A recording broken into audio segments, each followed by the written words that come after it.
Good morning प्यारे विद्यार्थियों, online class में आपका स्वागत है।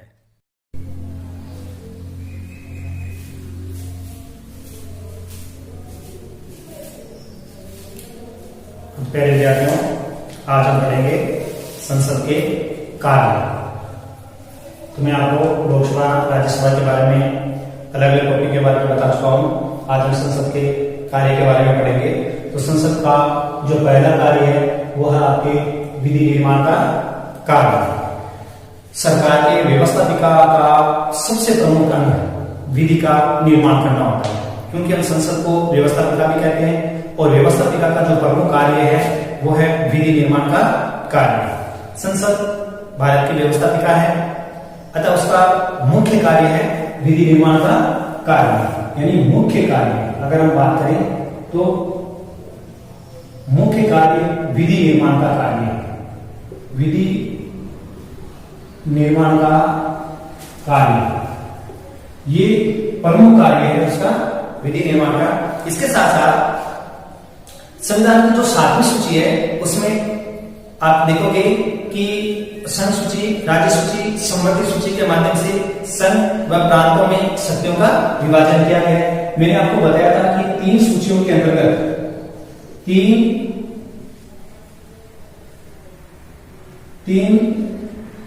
सूचियों के अंतर्गत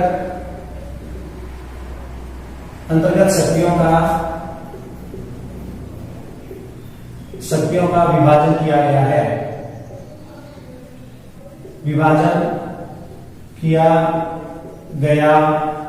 है। नंबर 1 संघ सूची, नंबर 2 राज्य सूची और नंबर 3 समवर्ती सूची।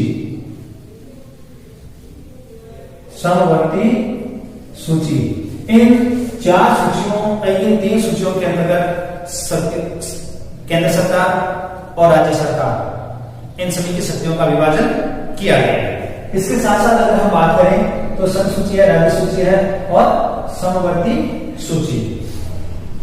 अच्छा, इसके साथ संघ सूची एवं समवर्ती सूची के अंतर्निहित विषयों में से किसी भी विषय पर संसद विधान बना सकती है। यानी कि संघ सूची और समवर्ती सूची पर केंद्र सरकार कानून बनाने का अधिकार रखती है।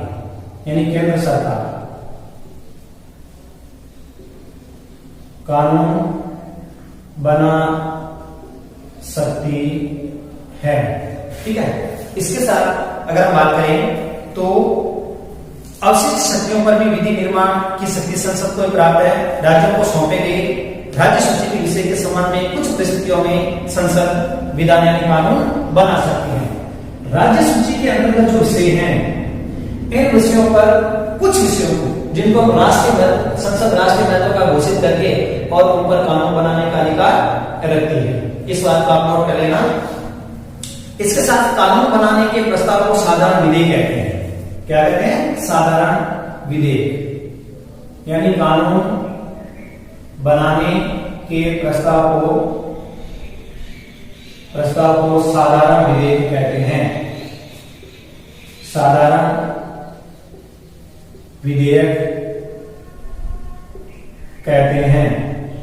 जो कानून बनाते हैं उस प्रस्ताव को साधारण विधेयक कहते हैं। इसके साथ यह विधेयक संसद के किसी भी सदन में प्रस्तुत किया जा सकता है। यानी संसद के किसी भी सदन में प्रस्तुत किया जा सकता है।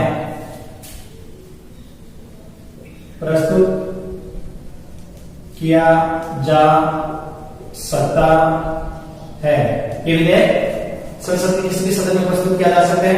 यदि विधेयक मंत्री परिषद के किसी सदस्य के द्वारा रखा गया तो उसे सरकारी विधेयक कहते हैं। यानी कि यदि मंत्री परिषद के सदस्य के द्वारा, यानी कि मंत्री परिषद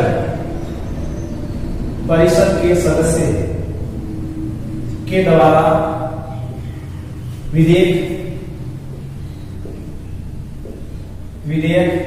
संसद में रखा गया है, संसद में रखा गया है तो वह सरकारी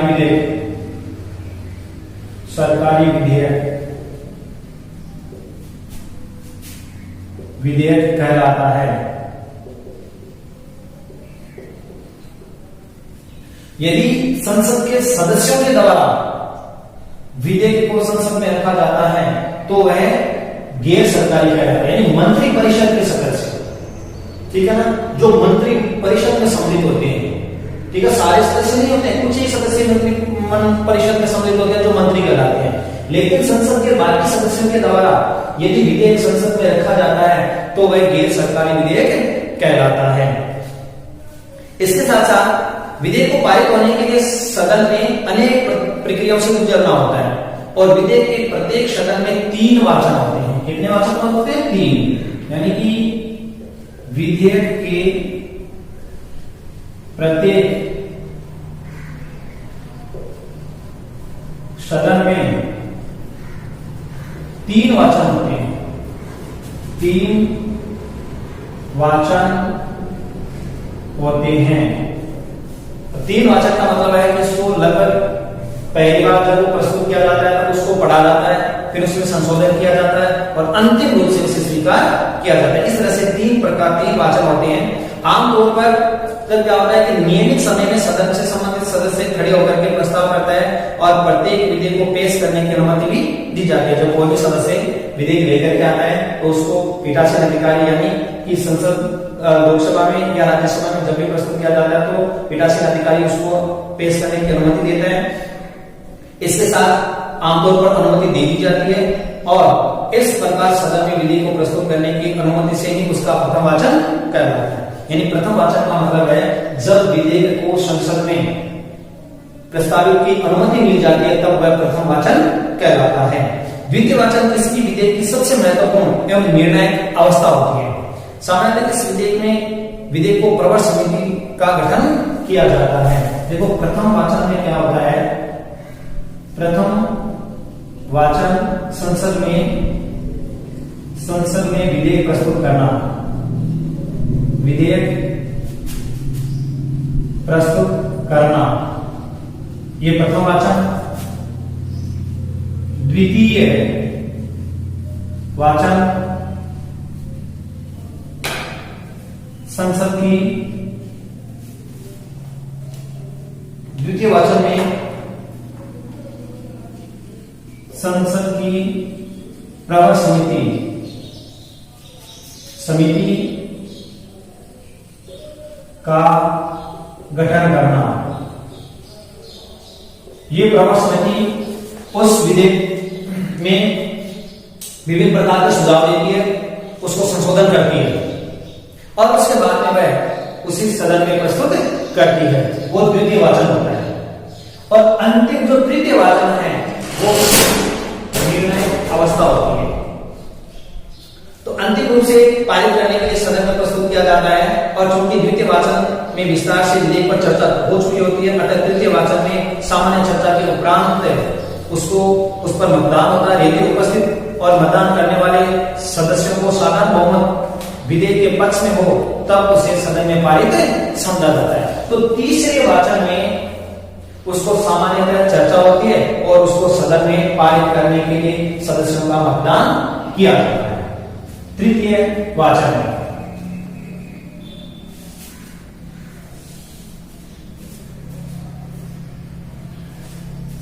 यानी तृतीय वाचन में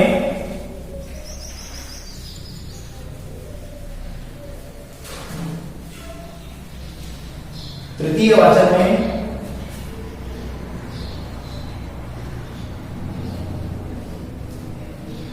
तृतीय वाचन इसके अंदर सामान्य चर्चा होती है।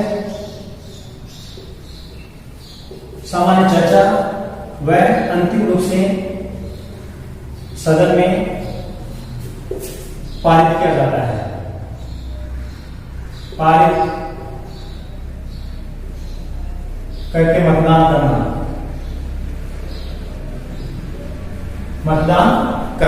इस तरह से एक विधेयक वह पारित माना जाता है। उसके बाद विधेयक को दूसरे सदन में भेजा जाता है।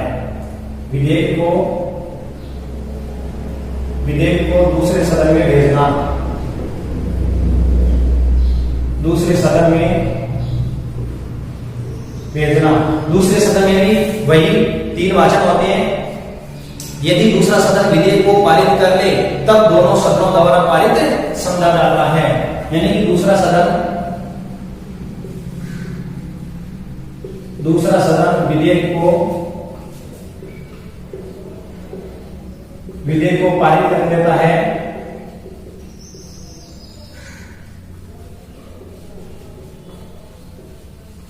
पारित कर लेता है, तब उसे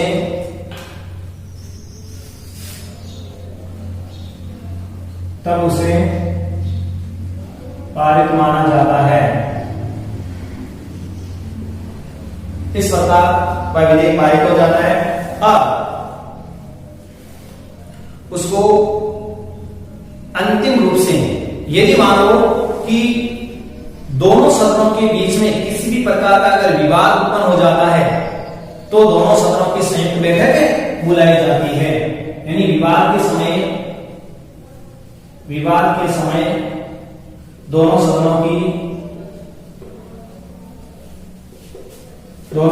की बैठक बुलाई जाती है।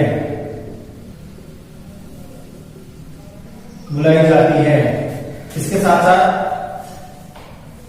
बैठक बुलाई जाती है जिसे हम संयुक्त बैठक कहते हैं। और यह अधिकार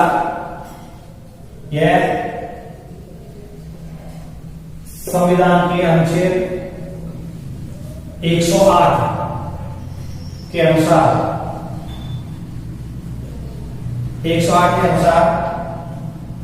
राष्ट्रपति को यह अधिकार दिया गया है।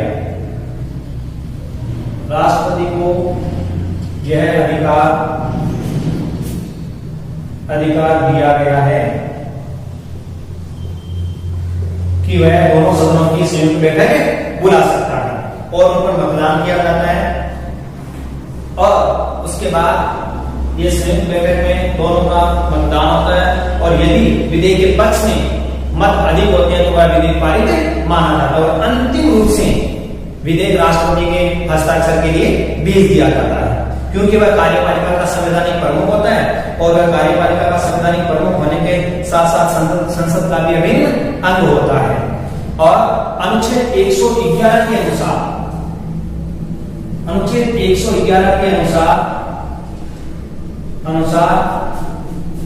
राष्ट्रपति के हस्ताक्षर होने के उपरांत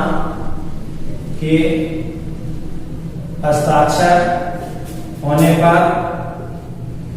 वह कानून का रूप ले लेता है।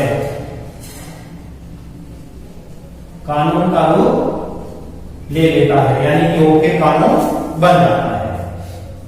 इस प्रकार विधि निर्माण की प्रक्रिया है वो काफी जटिल होती है और राष्ट्रपति के हस्ताक्षर के साथ यह समाप्त हो जाती है। लेकिन संसद का यह शाब्दिक महत्वपूर्ण कार्य माना जाता है। यानी कि विधि निर्माण का जो कार्य है यह संसद का सबसे महत्वपूर्ण कार्य माना जाता है।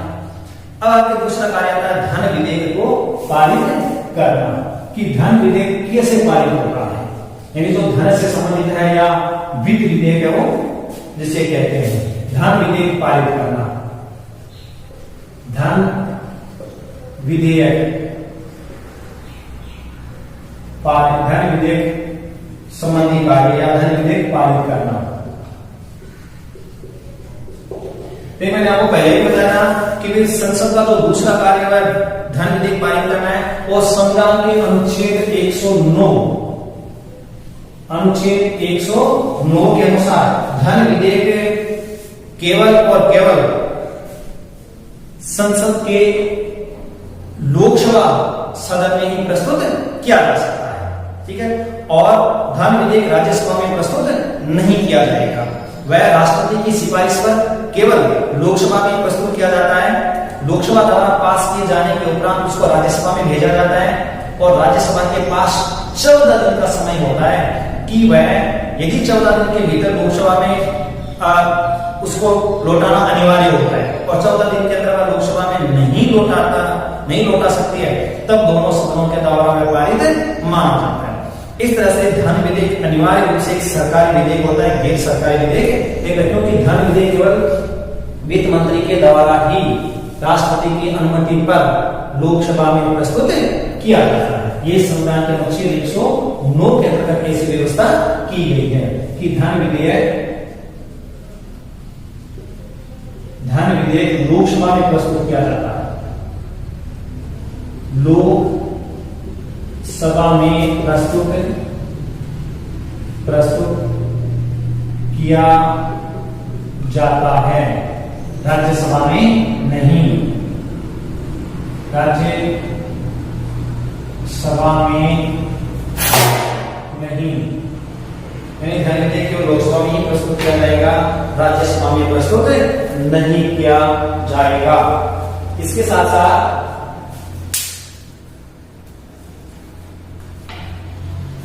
राज्यसभा के बाद लोकसभा द्वारा पारित करने के उपरांत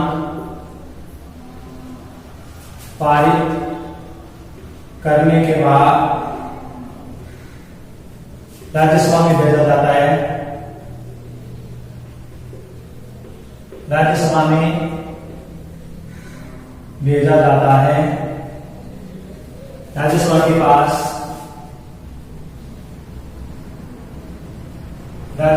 पास 14 दिन का समय होता है, 14 दिन का समय होता है। 14 दिन से पहले उसको लौटाना होता है। यदि वह नहीं लौटाते तो ये धन विधेयक पारित माना जाता है। ये धन विधेयक सरकारी विधेयक होता है, ध्यान रखना, यह सरकारी विधेयक होता है। तीसरा आपके कार्य संविधान संशोधन संबंधी।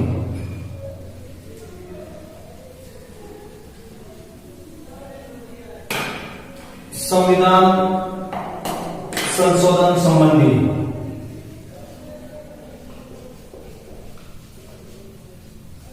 संविधान संशोधन संबंधी कार्य। संविधान संबंधी संशोधन कार्य है, देखो संविधान देश की सामाजिक, आर्थिक, राजनीतिक आवश्यकताओं की पूर्ति का एक उपकरण माना जाता है। आवश्यकता के अनुसार परिवर्तन, संविधान में बदलाव भी आवश्यक होता है। अतः प्रत्येक देश के संविधान में संशोधन की व्यवस्था होती है और संशोधन प्रक्रिया के आधार पर संविधान लचीला व कठोर दोनों प्रकार का ही हो सकता है। यानी संविधान की में ये प्रक्रिया की गई है कि जो संशोधन की प्रक्रिया है वो लचीली भी और कठोर भी है। भारतीय संविधान में संशोधन करने की शक्ति किसको दी गई है भाई? संसद को दी गई है। यानी संशोधन का अधिकार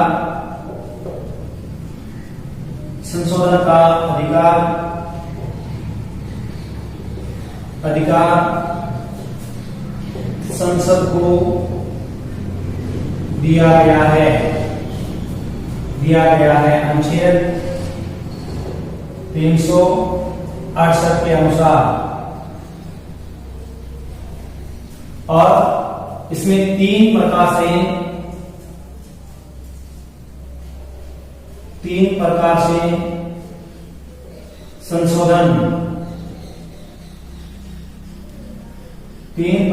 संशोधन किया जाता है। नंबर 1 साधारण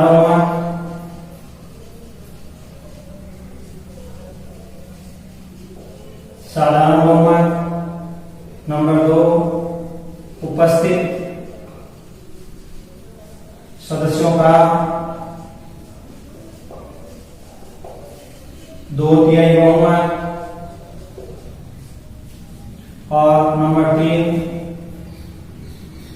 उपस्थित सदस्यों का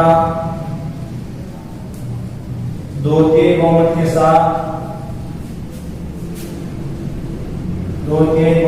साथ आधे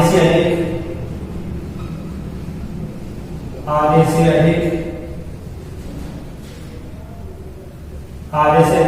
राज्यों के विधानमंडलों की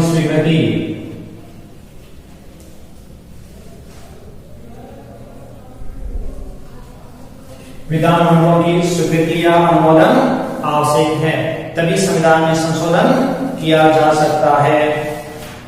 इसके साथ साथ चौथा जो कार्य है वह आपके कार्यपालिका पर नियंत्रण की संसद है, वो कार्यपालिका पर कैसे नियंत्रण रखती है। तो चौथा जो कार्य है वह भी संसद का प्रमुख कार्य माना जाता है, कार्यपालिका पर नियंत्रण। चौथा जो कार्य आपके कार्यपालिका पर नियंत्रण। कार्यपालिका पर संसद किस प्रकार नियंत्रण रखती है? तो कार्यपालिका पर नियंत्रण के लिए लोकतांत्रिक व्यवस्थाओं में सरकार जनता के प्रति क्या होती है? उत्तरदायी होती है। इसके साथ साथ एवं जनता मताधिकार के माध्यम से उसे नियंत्रण भी करती है। यानी लोकतांत्रिक व्यवस्था में अगर आप देखोगे, लोकतांत्रिक व्यवस्था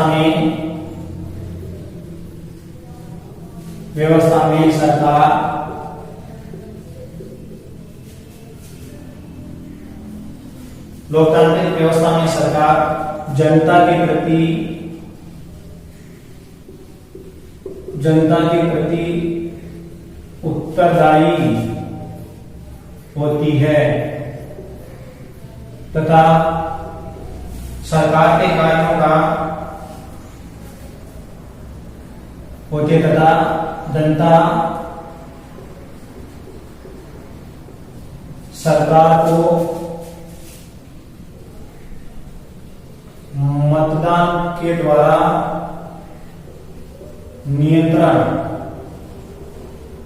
नियंत्रित करती है। यानी मतदान के आधार पर समय पर जो जनता है वो सरकार को क्या करती है? नियंत्रित भी करती है। लेकिन कार्यपालिका को नित्य प्रतिदिन कार्यों में नियंत्रण करने का कार्य जनता की प्रतिनिधि संस्था अर्थात संसद को प्राप्त है। यानी कार्यपालिका को प्रतिदिन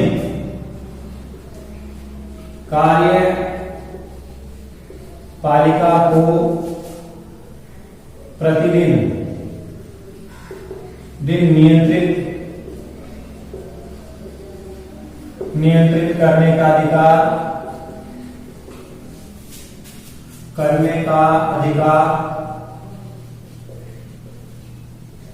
संसद को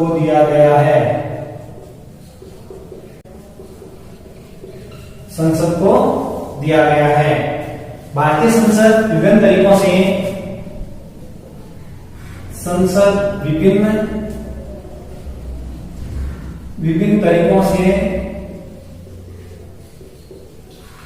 से कार्यपालिका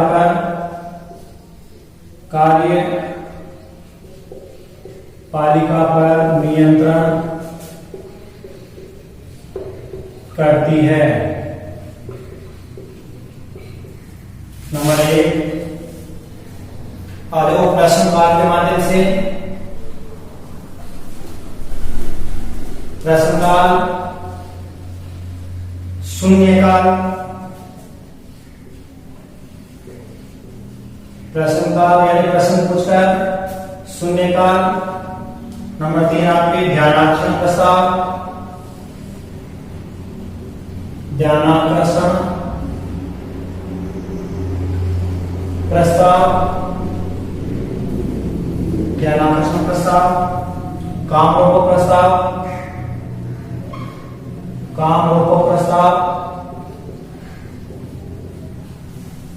रोको प्रस्ताव,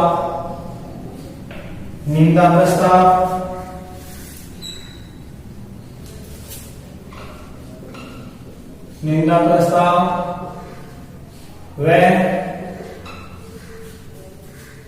अविश्वास प्रस्ताव।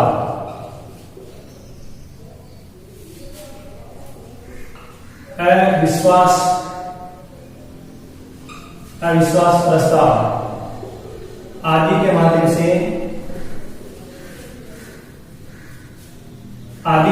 से संसद कार्यपालिका के कार्यों पर नियंत्रण करती है।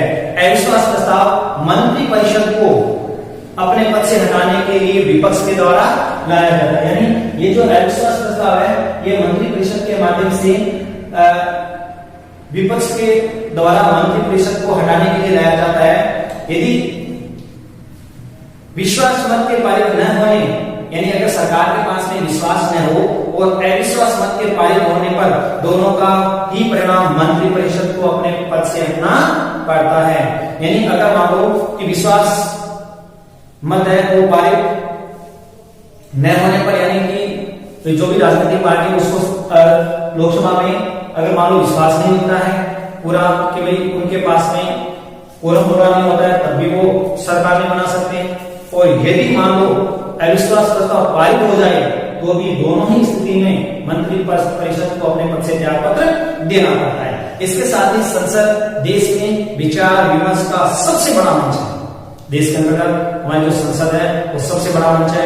विश्व एवं कल्याण की विभिन्न योजनाओं पर विस्तार से संसद में क्या होती है, चर्चा होती है, जिसमें राष्ट्रपति उपराष्ट्रपति आदि के निर्वाचन और उनको पद से हटाने आदि का कार्य भी करती है। इसके साथ आपका ये जो भारत शासन यानी संसद लोकसभा और राज्यसभा का ये जो अध्याय है वो पूर्ण होता है। और इस पार्ट में जो बड़े क्वेश्चन हैं वो आता है आपके को, जैसे भारतीय संसद के घटक एवं संरचना को स्पष्ट कीजिए। लगभग 4 प्रश्न इसके अंतर्गत बड़े बड़े प्रश्न हैं। इन प्रश्नों को आप अपनी नोटबुक में उतार ले रहे हैं साथ साथ। जैसे पहला क्वेश्चन है, भारतीय संसद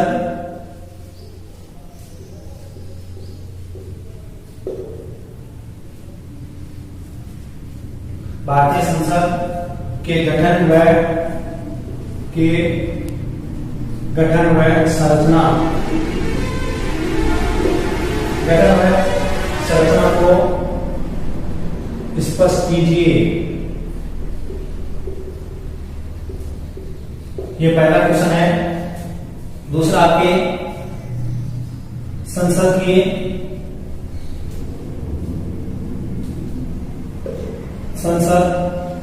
के कार्य एवं शक्तियों पर प्रकाश डालिए।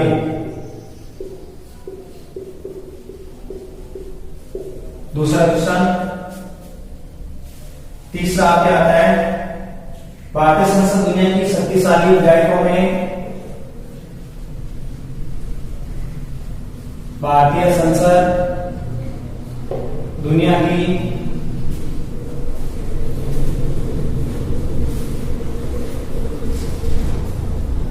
शक्तिशाली विधायकों में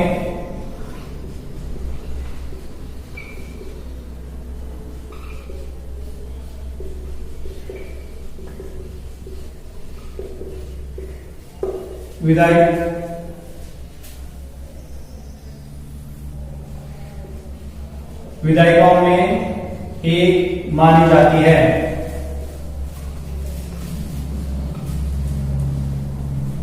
इस प्रश्न के इसके कार्य और शक्तियों के आलोक में समीक्षा कीजिए। जो दूसरा क्वेश्चन है वापस ये रिपीट हो जाता है। इसके कार्य और शक्तियों के आलोक में आप समीक्षा कीजिए, यानी तो भारतीय संसद के कार्य और जो शक्तियां हैं वही होती है।